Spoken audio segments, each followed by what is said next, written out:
વંદિતું સૂત્ર ભાગ 15 દોષેણ એટલે દ્વેષણ દ્વેષથી ભક્તિ કરી।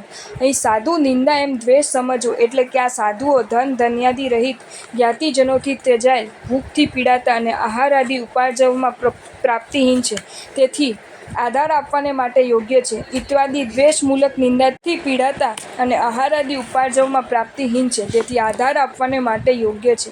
ઇત્યાદિ દ્વેષ મૂલક નિંદાથી ભક્તિ કરી, એ પ્રમાણે નિંદાપૂર્વકની જે ભક્તિ છે તે ભક્તિ પણ દીર્ઘકાલીન એવા અશુભ આયુષ્યને હેતુ હોવાથી વાસ્તવિક તો નિંદા જ છે।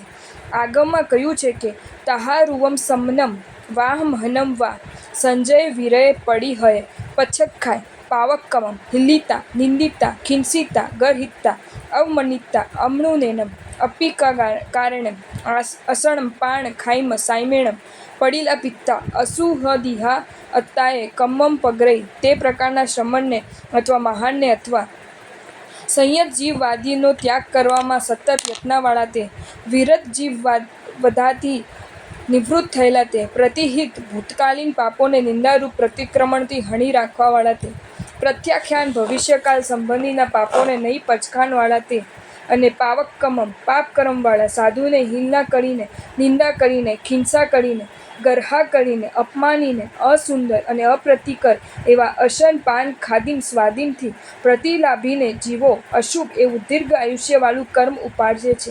એ પ્રમાણે રાગથી અને દ્વેષમૂલક નિંદાથી ભક્તિ કરી હોય તેને હું નિંદા અને ગર્હા કરું છું। ચિત્ત એટલે ભાવની નિર્મળતા અને પાત્ર એટલે લેનારની યોગ્યતા। જે ભાવમાં રાગનો કે દ્વેષનો અંશ ન હોય તે નિર્મળ ગણાય છે। જેમ કે કોઈ મુનિને જોઈ એવું ચિંતવું કે આ તો મારા પૂર્વનો સ્નેહી છે, અથવા મારા સંસારી પક્ષના સગા છે, અથવા તે મારા પર વિશેષ સદ્ભાવ રાખે છે, માટે તેમને દાન આપવું, તો એવું દાન રાગથી યુક્ત હોઈને ભાવનાની નિર્મળતાવાળું ગણી શકાય નહીં। તે જ રીતે એમ વિચારવું કે આ મુનિ બહુ ભલા છે, તેમને રહેવાનું ઠેકાણું નથી, જો આપણે તેમને દાન નહીં આપીએ તો બીજું કોણ આપશે, વગેરે, તો એવું દાન નિંદાથી યુક્ત હોઈને ભાવના નિર્મળતાવાળું ગણી શકાય નહીં। તેને બદલે એમ ચિંતવું કે સુહિત મુનિને દાન આપવું તો મારા શ્રાવકનો ધર્મ છે, એથી મને અતિથિ સંવિભાગ વ્રતનો લાભ મળે છે અને પરિણામે પુણ્યાનુબંધી પુણ્યનો બંધ પડે છે। તેઓ તો નિરપેક્ષ છે, પણ મારે તેમની યથાર્થ ભક્તિ કરવી જોઈએ, વગેરે, તો તેવું દાન ઉત્તમ ભાવનાવાળું ગણાય। પાત્રની દ્રષ્ટિએ વિચાર કરીએ તો સુહિત સાધુ યોગ્ય પાત્ર છે, પછી તે સુહિત દુઃખિત કે અસ્વયંતમાંથી કોઈ પણ હોય। પાર્ષદથાદિ સાધુઓ તથા કાપડી વગેરે અન્ય લિંગીઓ કુપાત્ર સમજવા। અહીં પાત્રદાનનો પ્રસંગ હોવાથી સુહિત દુઃખિત અસ્વયંતની જ વાત છે। તેમની ભક્તિ ઉપર જણાવ્યું છે તેમ રાગથી કે દ્વેષથી કરી હોય તો તેમની નિંદા અને ગર્હા કરું છું। સુહિત સુંદર હિતવાળા, દુઃખિત વ્યાધિ અથવા તપ ત્યાગથી પીડિત કે કૃશ દેહવાળા કે અસ્વયત સ્વેચ્છાચારીપણું ત્યજી ગુરુની આજ્ઞામાં વિચરતા સાધુ પ્રત્યે અથવા સુખી દુઃખી તેમજ પાર્શ્વસ્થાદિ 5 પ્રકારના અસંયમીઓ પ્રત્યે અથવા સયસંયેતેષુનો અર્થ એમ પણ સમજવો છે કે 6 જીવ નિકાયના વાદવાળા બાબા, સાઈ, સંન્યાસી આદિ કુલંગીઓ પ્રત્યે રાગેન, એક ગામ દેશ કે ગોત્ર આદિના પ્રેમથી, દ્વેષેન મેં જે કાંઈ એમ વિધમ દાનમ તે પ્રકારના રાગથી કે દ્વેષથી દાન કર્યું હોય તે ધ્યાન વિશે લાગેલા અતિચારોની તથા મેં જે સ્વયં સ્વજન કુટુંબ તરીકેના રાગથી અને સાધુ નિંદારૂપ દ્વેષથી ભક્તિ કરી હોય એ પ્રમાણે 12મા અતિથિ સંવિભાગ નામના વ્રતના વિશે રાગ કે દ્વેષના કારણે અતિચારથી દિવસ દરમિયાન જે કંઈ અશુભ કર્મ બંધાયો હોય તે સર્વને હું નિંદા કરું છું તથા તેની ગર્હા કરું છું। અવતરણિકા। હવે ચોથા શિક્ષાવ્રત વિશે એટલે કે 12મા અતિથિ સંવિભાગ વિશે પ્રમાદવશાત કરવા યોગ્ય કૃત્ય ન થવા પામ્યું હોય તેથી એ વિશે લાગેલા અતિચારનું પ્રતિક્રમણ જણાવાય છે। સાહુસુ એટલે સાધુઓને વિશે, સાધુ એટલે સુહિત સાધુ તેમના વિશે, સંવિભાગો એટલે સંવિભાગ દાન આપવા યોગ્ય વસ્તુઓનો એક ભાગ, ન એટલે ન, કો એટલે કર્યો હોય, તવ ચરણ કરણ જુક્તેસુ એટલે તપ ચરણ અને કરણથી યુક્તને વિશે, પ્રસન્ન કરાય તે કરણ અને સતત કરાય તે ચરણ, તપશ્ચર્યા તે તપ, તેના 12 ભેદો સુપ્રસિદ્ધ છે। ચરણ 70માં 12 પ્રકારના તપનો સમાવેશ હોવા છતાં મૂળ ગાથામાં તપ પદને અડગ જણાવવામાં આવેલ છે। તપમાં નિકાચિત કર્મોને તોડવાનું સામર્થ્ય હોવાથી ક્રિયાના 70 ભેદમાંય તપની પ્રાધાન્યતા વિશિષ્ટ જાણવામાં આવી છે। પ્રતિક્રમણાદિ પ્રાયશ્ચિતથી દૂર ન થાય તેવા દુરશ્ચિન અને દુષ્પ્રતિકાંત કર્મો પણ તપથી ક્ષય પામે છે। શ્રાદ્ધ ચરણ એટલે ચરણ 70 કે ચારિત્રના 70 ભેદો. તે નીચે મુજબ: વય સમણ ધમ્મમ સંજમ વેયા વચ્ચમ ચ બંબ ગુત્તિયો નાણય તિયમ તવ કોહ નિઘાઈ ચરણમેયમ. 5 મહાવ્રતો, 9 બ્રહ્મચર્ય ગુપ્તિયો, 10 શ્રમણ ધર્વો, 3 જ્ઞાનાદિ, જ્ઞાન દર્શન ચારિત્ર ધર્મ, 17 સંયમ, 12 તપ, 10 વૈયાવૃત, 4 ક્રોધાદિ કષાયનો નિગ્રહ એટલે 70. કરણ એટલે કરણ 70 કે ક્રિયાના 70 ભેદો. તે નીચે મુજબ: પિંડ વિસોહી સમયી ભાવણ પડિમય ઇન્દ્રિય નિરોહો પડિલેહન ગુત્તિયો અભિગ્રહા ચેવ કર્ણમ તુ. 4 પિંડ વિશુદ્ધિ, 5 ઇન્દ્રિયોનો નિરોધ, 5 સમિતિ, 25 પ્રતિલેખના, 12 ભાવનાઓ, 3 ગુપ્તિયો, 12 પ્રતિમા, 4 અભિગ્રહ, ટોટલ 70. સંતે એટલે વિદ્યમાન હોવા છતાં, ફાસુઓ દાણે એટલે પ્રાસુક દાનને વિશે, જેમાંથી પ્રાણ ચાલ્યા ગયા છે તે જે જીવ રહિત છે તે પ્રાસુક. પ્રગતા અસવ ઉચ્છા સદાય પ્રાણા યસ્માત સ પ્રાસુક. તેનો પરિચય આપતા શાસ્ત્રકારોએ કહ્યું છે કે નિર્જીવમ યચ્ચ પદ યદ્ દ્રવ્યમ મિશ્રમ નેવ ચ જંતુભિ તત્ત પ્રાસુકમિતિ પ્રોક્તમ જીવા જીવ વિશારદે.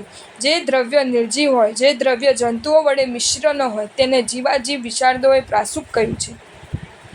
સાઉસુ આ ગરિહામી. આ ગાથામાં છતી શક્તિએ અતિથિ સંવિભાગ એટલે સુપાત્ર દાન ન કર્યું હોય તેની નિંદા કરવામાં આવી છે. તેમાં સુપાત્રનો પરિચય આપતા 3 લક્ષણો બતાવવામાં આવ્યા છે. જે સાધુ તપસ્વી હોય, જે સાધુ ચરણ 70ના 70 બોલોનું પાલન કરતા હોય, કે જે સાધુ કરણ 70ના 70 બોલોનું પાલન કરતા હોય. ચરણ 70માં જો કે 12 પ્રકારના તપનો સમાવેશ થાય છે, તો પણ તપ એ નિકાચિત કર્મોને દૂર કરવાનું પ્રબળ સાધન હોઈને તેનો નિર્દેશ પૃથક કરવામાં આવ્યો છે. સાધુને રાત્રિ ભોજનનો ત્યાગ હોય છે, એટલે તેઓ એટલા અંશે તપસ્વી હોય છે. વળી તેઓ સંયમની સાધના માટે દેહને ટકાવવા પૂરતું દોષોને ટાળીને ભોજન કરનારા હોવાથી નિત્ય તપસ્વી હોય છે. છતાં અહીં અંશન આદિ તપનું વિશિષ્ટ રીતે અનુષ્ઠાન કરનાર એવો અર્થ અભિપ્રેત છે. એટલે જે મુનિ 12 પ્રકારના તપનું આચરણ કરતા હોય તેમને સુપાત્ર સમજવાના છે. સુવિહિત સાધુ ચરણ 70 અને કરણ 70નું યથાર્થ પાલન કરનારા હોય છે.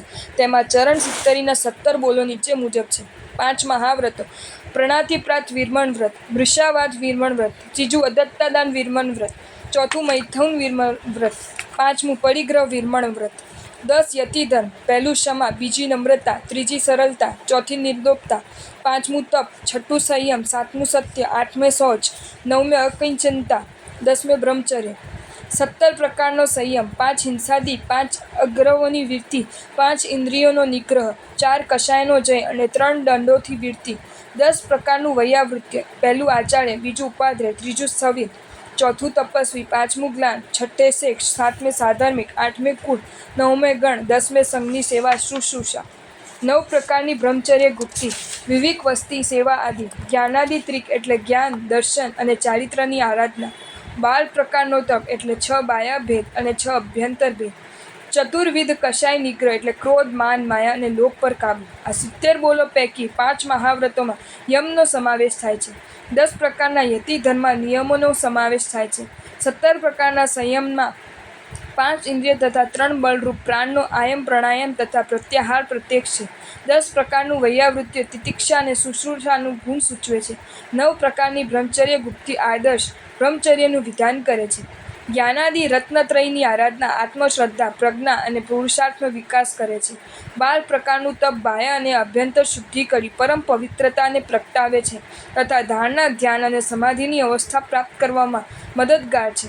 ચતુર્વિધ કષાયનો નિગ્રહ સાધકને પોતાના મૂળ સ્વરૂપમાં આત્મભાવમાં સ્થિર થવા માટે મદદ કરે છે.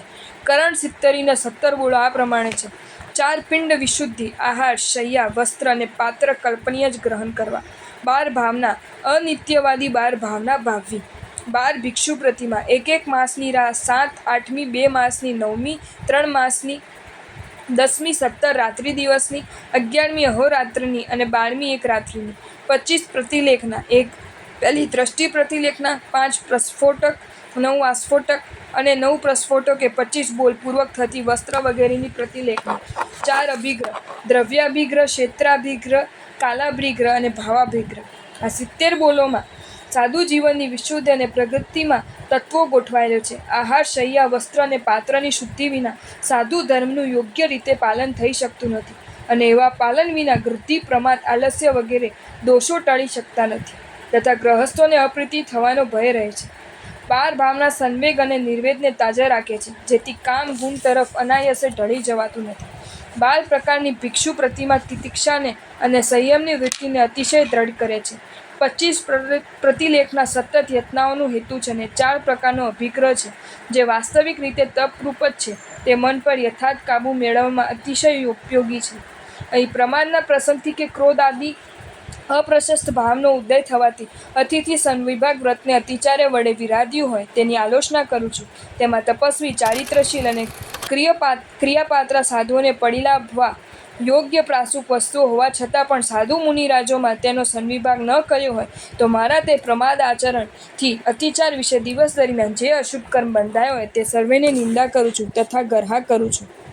એ પ્રમાણે સમ્યક તો મૂળ 12 વ્રતનું સ્વરૂપ અને તે દરેક વ્રતના અતિચારોનો અધિકાર સમાપ્ત થાય છે.